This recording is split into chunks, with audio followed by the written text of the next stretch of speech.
people kind of made fun of the whole L-mount alliance thing and like, ARRI log. It's not the same though. Welcome back to yet another episode of the Lumix Creators Podcast, which today I'm joined with none other than Dustin Armstrong. If you don't know who Dustin is, he is the OG Lumix Viking creator on YouTube, talking about the S1Hii, but now talking all things about the newer Lumix cameras and other filmmaking related gear. Without further ado, none other than Dustin. Dustin, what's up, man? How are you? Thanks for having me, man. I'm good. Yeah, I'm not so much a Viking right now because the beard is not as long.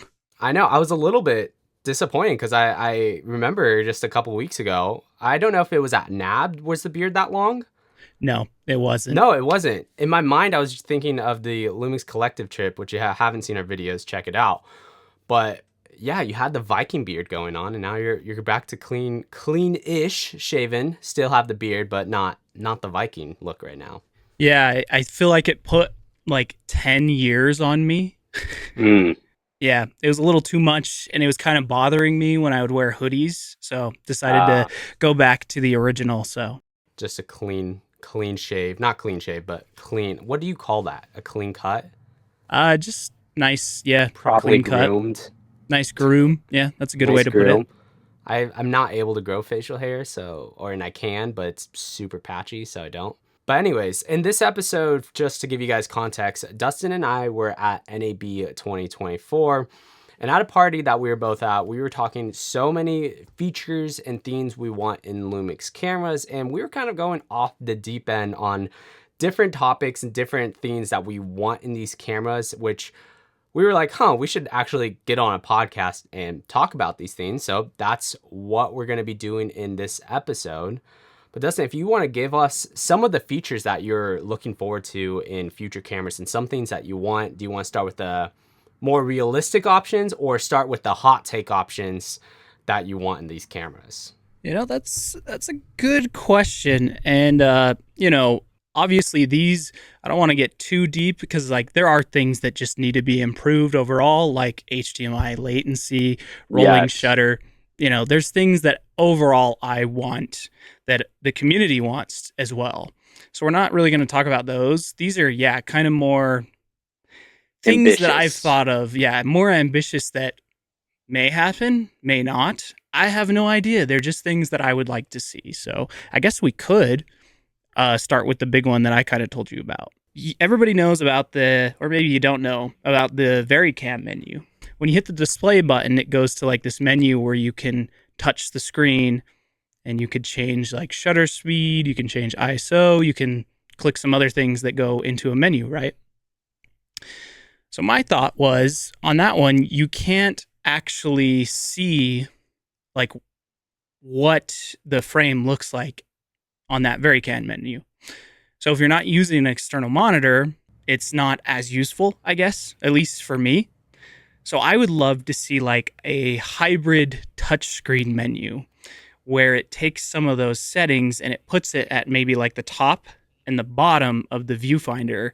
So you can still see what you're doing, you can still see your framing and everything like that and your exposure, but you would be able to touch those things and change it. I think that would be nice. I wonder how big the monitor would need to be. So if, for example, say if it was an S1H Mark II or S2H, how big does that monitor going to need to be and how much space is it going to be taking up? And I think this would be a toggle feature that could be turned on and off is what you're thinking, correct? Yeah. Exactly. I think if it went on like the Varicam menu and you could like click something and then it would change to that, hybrid menu where you could see both. I actually, on one of my videos, and maybe I could even do it before you post this podcast, I want to actually Photoshop what I think it should look like. Yeah, that's kind of my thought because I don't mind the way it's set up right now, but I'm just trying to think of something a bit more versatile for something that's more like video centric. And I don't know, maybe I can kind of get into some of that, what you would want to see on like an S1H Mark II, because I know that's what I'm known for. And I know a lot of people are excited for this successor. We don't have any, at least I don't have any info on when it's going to come out. So I don't know, what's something you would like to see on something like that? Yeah, so I think for the S1H Mark II or S2H, whatever they decide to call that camera, Besides getting into the actual features within the camera, I think the thing I really want to see is one of two things. The first one is either being a fully module box style camera or being a like FX3 style, where it's a semi cinema camera with a handle, but still in that you're like being able to hit different parts on it, you're able to rig it up. But I really do like that box style idea, being able to rig it up in a specific way. Now, with that said, it would be, I feel like, a little bit sad because I think we're going to lose out on that flip out and flip up feature that the original S1H had. If Lumix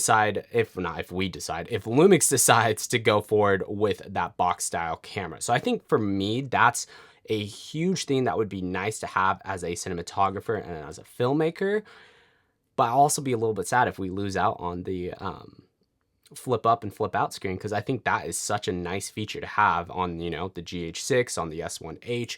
I think that's something I've been missing out so much on shooting on the G9 Mark II and the S5 2X is that flip up screen. What do you think about the box style camera for the S1H Mark II?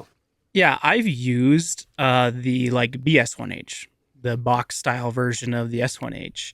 And yeah, that's kind of my complaint is I know a lot of people, a lot of professionals, they like the box style. And I'm with you too. I really do like the box style. But for me, that's not what I'm doing all the time, right? Is like a bigger shoot where I need a box style.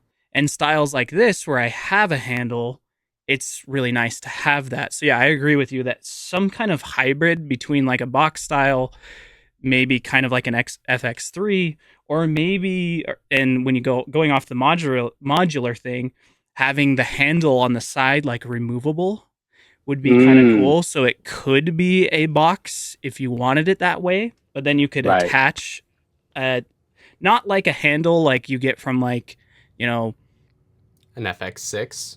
Yeah, maybe kind of, yeah, more like an FX6, and it even adds some extra things like on the handle that can be useful. And I think removing the viewfinder is something that should be done, though, kind of like what the FX3 did. Right. But leaning into that modular kind of body style where you could attach a like viewfinder, I think would be very useful. Not just for me. I probably wouldn't use that, but I think a lot of people would use something like that. Kind of like the new Pixis Blackmagic. It's got the removable eyepiece. I think that would be, really cool.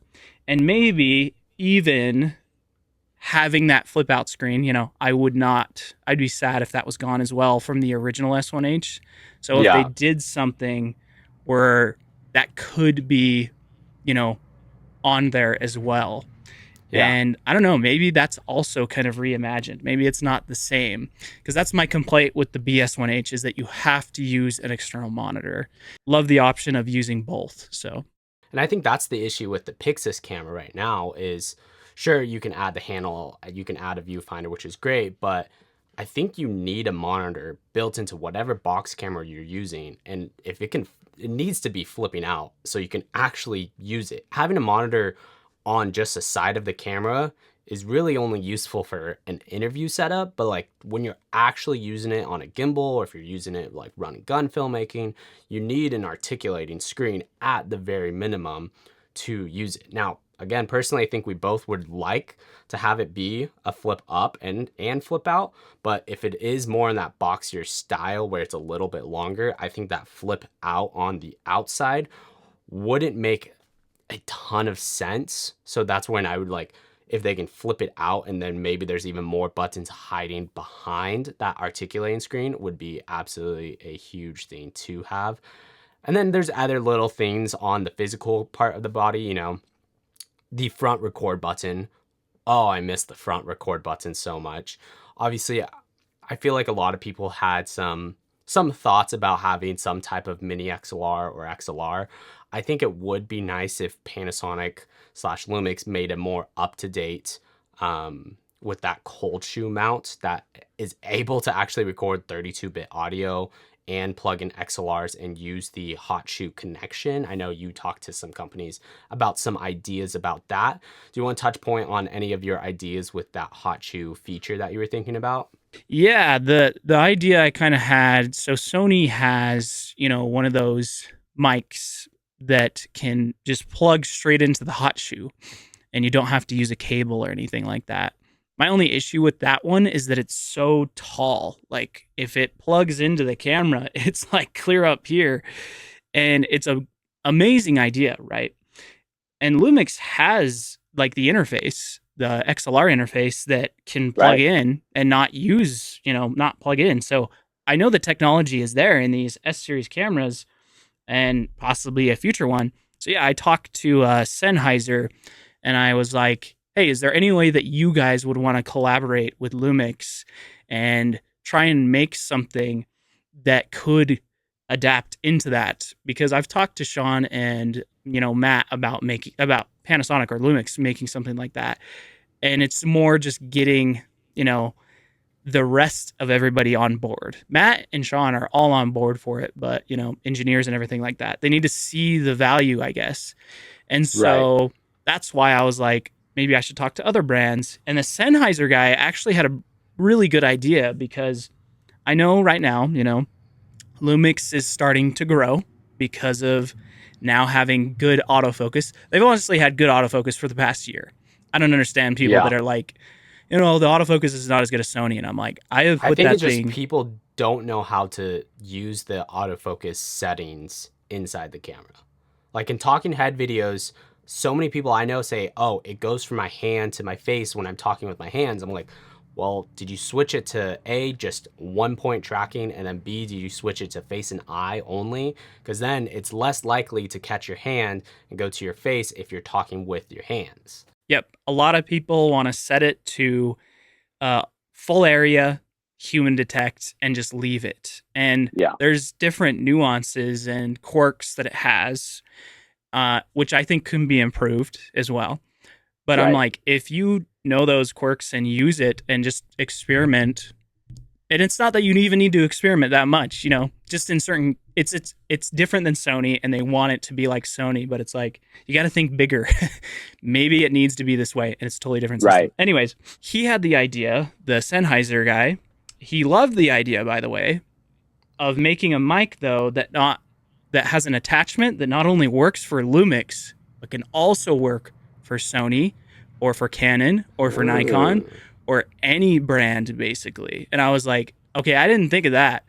And I think that's a great idea, because then, you're capturing a huge market for having an adaptable mic that works in the hot shoe. And I was like, and if you guys don't do it, I might go talk to another company that named Rode that might also do something like that. So yeah, it's something I think we would like to see. And maybe the mic would be a bit more expensive, but because of how easy it would be to use it on the camera, and if it's from a company like Sennheiser, I'm sure the mic would sound amazing as well. So yeah, I feel like there's so much cool technology in the microphone world right now. I know at NAB, Comica is coming out with a microphone that records internally, like a shotgun microphone, records internally 32-bit float, and then you can wirelessly plug it into your camera, so you can have a wireless shotgun microphone that records into your camera for syncing purposes, but then it records internally into the microphone 32-bit float, so you can sync it and post later. But yeah, microphone technology is getting crazy these days, I feel like. Yeah, I didn't really realize how much more we needed, like in the microphone world, how much more advancements we needed, because microphones are probably as good as they're ever going to sound. But yeah, having this 32-bit float and all that and more versatility, I think is going to add a lot of value for a lot of creators, videographers, and cinematographers. So let's start transitioning back to the Lumix world. Come back into some things before we get super heavily into the weeds and the themes, the log, the raw features that we might want inside this camera. Let's talk about some more just physical features, and let's just take your thoughts internal ND. Yeah. If we're talking like S1H Mark II, we know that we can get IBIS and internal NDs. The Burano kind of Yes. showed that that can happen. So I think an S1H Mark II probably should have something like that. If it's going to be I kind of see it as a competitor to like FX3, FX6, honestly, more FX6 and Burano, Yeah. then it probably should have some kind of internal ND. Yeah, I think it's that balance of like Lumix has been known to have the best image stabilization, the best IBIS in their cameras. But if they're able to combine the best IBIS with an amazing, like very electronic variable ND with inside that camera together, and call that maybe a $4,000 camera with tons of great features and specs, that's going to be a camera that like sells like hotcakes on the market, because it's not something that's really has been done, having like amazing image stabilization and variable electronic. Like again, the only camera like you mentioned is actually the Branos that has IBIS and a VND right now, but that's like $25,000. Yeah, You know, I don't think it's variable too. I think it's only they've got different ones. I could be wrong, but there's also yeah, I'm some not sure about the problems with it Brano. too. Yeah, there's Right, also there's a some lot of problems with it problems. too. Like it changes colors and yeah, anyways, we could go into details on that, but If it was an electronic variable ND, basically, I think I'm not an engineer whatsoever, but I think the way it works is a filter drops down, and then using a chemical reaction, your variable ND is able to change from darker and lighter depending on a certain level of stops. I'm assuming probably anywhere from 2 to maybe 6 stops, which I believe 6 stops is around 64 ND, which I could be wrong, but that's most of the time the highest you'll need is a 64 ND, unless you're shooting tons of light and you need basically to film the sun, then you need way more. and I actually think that if any company is going to do something like that, uh like where it is like really good, because the Sony showed us like it can happen. They can do it just like the global shutter. And then, I don't know like what the big disadvantages are with the is it the A9 Mark, what is it called again? The photography camera? A9 Mark 2, Uh, Mark 3? Oh, for Sony, Yeah. That has the uh, global shutter uh, sensor. I want to say, yeah, the Sony A9 Mark II or Mark III. Yeah, I think you're right. Something like that. We could look it up. We We don't don't But shoot shoot. Sony cameras, yeah, so at least not anymore. I've been on Lumix exclusively for the past year, so a little over a year now. But um, I think Lumix would be the one to do it though, because in my opinion, this is why I've been so passionate about Lumix for so long. Is the S1H? I was like, that camera was so slept on and so far ahead from so many other cameras. It had 6K. It could do 4K 60 internally. It didn't overheat. The tilts, flip out screen. I could keep going, but I'm like, I think people this time are not gonna sleep, right? They're not, and even if that Right. camera, this S1H Mark II, costs 6,000, I would, take my money still. Like, if it's a bit more expensive than the other ones, but it has a lot of these things, I'm like, yeah, take my money. Lumix has been so, once they release a camera, it's like so future proofing camera type of thing. It's so more advanced than a lot of other cameras on the market. And right now it does feel like the Lumix is a little bit behind, mostly because the original S1H was just about 5 years ago, which is a long time in the camera world. But I am curious to hear your thoughts on what features. Now we could start getting more in the weeds of maybe realistic features and specs and different things like that they're going to put into the camera. And then just hypothetical guesses and future big dreams and wants we would want on this camera. But what features do you think that the S1H Mark II or the S2H that Lumix needs to put into this camera to make it seem like a camera that it's ahead of its time? Now, for me, the only feature that I'm like, please, I want it so bad is open gate 60 frames a second at the minimum. Because for social media content creators who are making vertical and horizontal content and they want to film their B-roll in slow motion in 48 or 60 frames a second, Open Gate 60 is definitely needed. What about you? What are some thoughts that you want in the S1H Mark II? I agree with that too. Um, Not even just like slow motion and open gate, but even for anamorphic. I want to shoot 3x2, you know, slow mo anamorphic. So I think, yeah, and if it's only 6K, I think 8K would be great because if it's going to be another 5 years, you know, That's true. then, and I know people are like, we don't need 8K, but I think having it 8K just future proofs it, right? Because 6K was already way ahead of its time in the S1H, but I think having that specific one, if it's going to be for professionals, having that extra resolution is actually, something that would be big, right? I'm trying to think of things that we haven't really touched on quite yet that I would want. This is also kind of just an idea as well. I kind of mentioned it too because right now, and I wanted to say on the S5 II and the S5 IIX, he said like, yeah, it feels like Lumix is a bit behind, which I do kind of agree, but they might be a little bit behind or the same on features, but then their cameras are just so much cheaper than like an A7S III or an FX3. So that's why I'm still such a big fan of them, right? You can get the only thing you're really missing on an FX3 or an A7S III compared to an S5 II or an S5 IIX is full frame slow motion. Really, that's it. Yeah. It's really just the 60 and 48 frames a second being a crop. That's like the biggest downside to the S5 IIX and 2. Yep, exactly. So if you can live with those are great. But obviously, we want to have full frame, slow motion. That would be great. But right now, it feels like there's not really a path to take. Sony has so many different cameras and lineups that you can grow into, right? Right now, the S5 IIX is kind of the peak right now.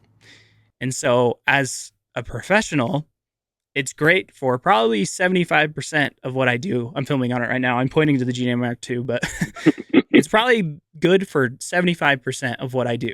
Sure, it's missing a few things that I would like. But yeah, as soon as they start releasing maybe an S1 Mark II, S1R Mark II, and an S1H Mark II, we'll have more to grow in. But thinking more later down the line, well, what do you grow into after an S1H Mark II?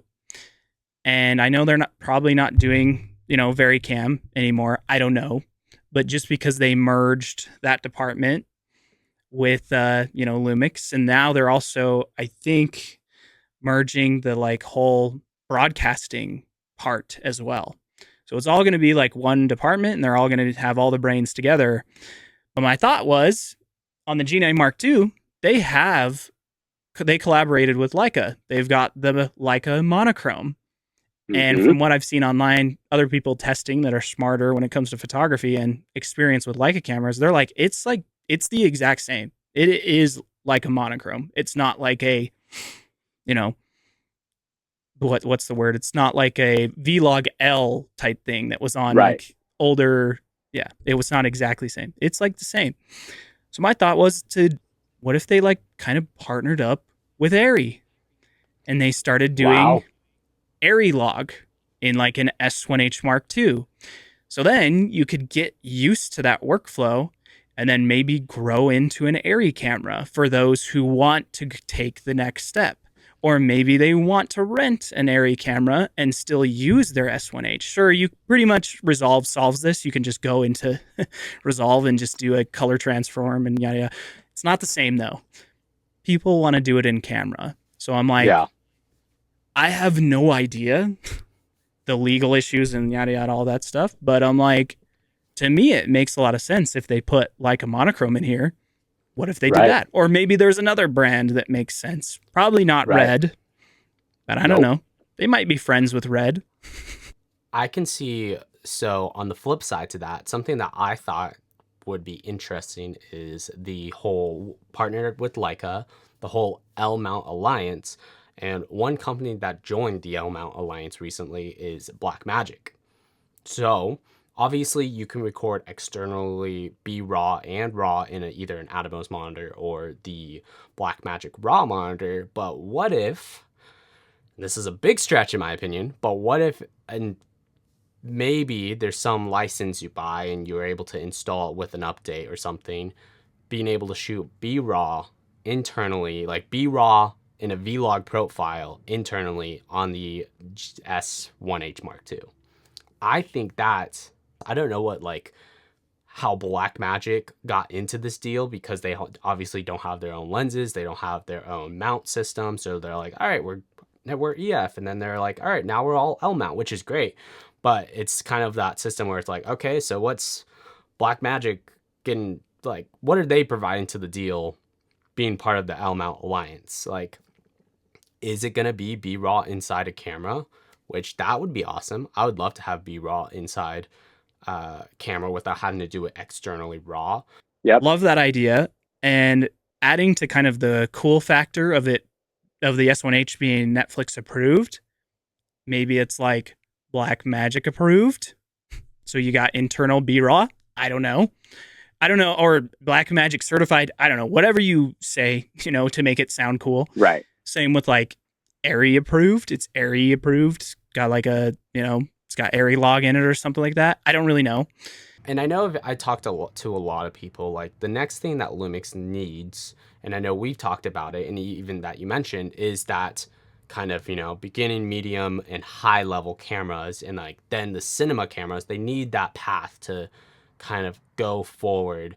And I know I've talked about like the Micro Four Third World, like a G7 Mark II would be an amazing introduction camera. But I feel like Lumix is just kind of getting everything back up to working and running with their face detect autofocus. And I feel like the next few years for Lumix are going to be huge years to be a Lumix creator, with all the potential things that they could be coming out within these cameras and the different features. So kind of landing the plane here, what are some last minute thoughts and things you would want in future cameras and features? Being like a big Lumix user, it's going to be big over the next couple of years. And I agree, because people don't really realize Lumix has only been in the full frame like camera game as far as like these type of bodies. This is a G9 Mark II, but since the S1, and that was in 2019, 2018. So they are still, whereas like Sony has been around doing mirrorless cameras, full frame mirrorless cameras for quite a while. So they're just a lot more ahead. And so it's like, I think people expect too much from Lumix, but the fact that they've done all this in that amount of time, and not only like caught up, but also leapfrogged in a lot of different ways, like with the new firmware that just got released today, Frame.io internally, they also got the same autofocus system into the G9 or into the S5 II and S5 IIX. Yep, from the G9, which is amazing upgrade for a lot of people. Yeah, I think it's a good time to jump on the train, the Lumix train, because I think they've got a lot going for them. They got a lot of cool things, and like you just got to give it a chance, because it's just, in my opinion, so much better for the price, right? That's the biggest thing. The value for your money with the features that you're getting inside the camera is unparalleled compared to any other camera system. And I think the thing that made Lumix so special was, ironically, the thing that made people not buy Lumix cameras for the longest time was their autofocus, because of the lack of autofocus, they decided to pour in so many features that made them amazing cameras, but obviously it lacked phase detect autofocus. And then they add that final key, the final element of phase detect autofocus, and now it's like, wait, this camera's insane. Like, for $2,000, and if you have a student discount, $1,700 for S5 IIX. Well, and I feel like they're always doing discounts too, because it's been out for a year now. So I did something on B&H Photo where it's a build a bundle, and I have like a student email that I had. So I inputted my student email. I got a discount from it. That was great. So I was able to get the S5 IIX, the 24, 35, and 50 mil. For what price do you think, Dustin? For those three lenses and the S5 IIX? $3,000? $2,500. I thought $3,000 would even be like a low ball. Yeah, $2,500 That's crazy. for 3 prime lenses and the S5 IIX plus a student discount emo. So that Right. added to the cheapness a little bit of the camera, but it was like save $400 per lens if you do a build a bundle deal on B&H Photo, which is nuts. Yeah, and I want to kind of touch on that too. Is that to me and to you probably and people watching? Yeah, like let's just say just the camera body without a discount for 2,000 is crazy. Like that's a crazy price for a full frame camera with what it can do. But there's still not really a camera below that exists. So I think that's why a lot of people too don't really end up getting into the like Lumix lineup, because they like Sony has a ton of different ones, Canon has a ton of different ones. So that's something that I think are an area where I feel like, Panasonic is missing something as well, at least right now. And and a lot of people too, they don't really know what to grow into either. So it's like, well, yeah, I can get the S5 II and the S5 IIX, but like, where do I go after that? Like, right. So if they can show some kind of like path to grow into over the next couple of years, they release some cameras that have a more path, then I think a lot of people are going to jump on the bandwagon. And I guess the last complaint people can have is the whole lenses, right? People kind of made fun of the whole L mount alliance thing and like, nobody cares, whatever. But Sigma lenses are actually considered first party. People don't really know that. And the autofocus, there is no difference. Like on Sony, and in the past at least, on Sony cameras or on Canon or whatever, when you use third party, usually the autofocus wasn't as good. Right. And I think that's kind of changed for Sony. There's no really noticeable difference. But now, yeah, there is. I've done tests. There's no difference between Sigma and that one. And now you've got, Blackmagic also offering L mount cameras. So it also brings a lot more value to being in the L mount ecosystem, because then you can put an S5 IIX and now a Blackmagic next to each other. You can shoot RAW and get Blackmagic RAW, and you can get Blackmagic RAW internally on another one and use the same lenses without doing PL mount or whatever, or EF mount. So I feel like that's a huge thing and a huge win for Lumix is the collaboration that they have with other brands. Like obviously not only the lens brands, because now they have a full prime set. They have the 28-200 kit lens, 24-70, 24-105. They have the professional prime lenses that are slowly coming out. So their lenses, and then the whole Sigma and Leica lenses are now all L mount. So there's a ton of options out there. But it's also cool because, we were talking in the beginning of this podcast is Lumix has been known for collaborating with other brands. Condor Blue is a big one. SanDisk with the whole top handle SSD. There's tons of things that Lumix has been like trying to collaborate with other brands to make them a more valuable, featured, rich camera in the future.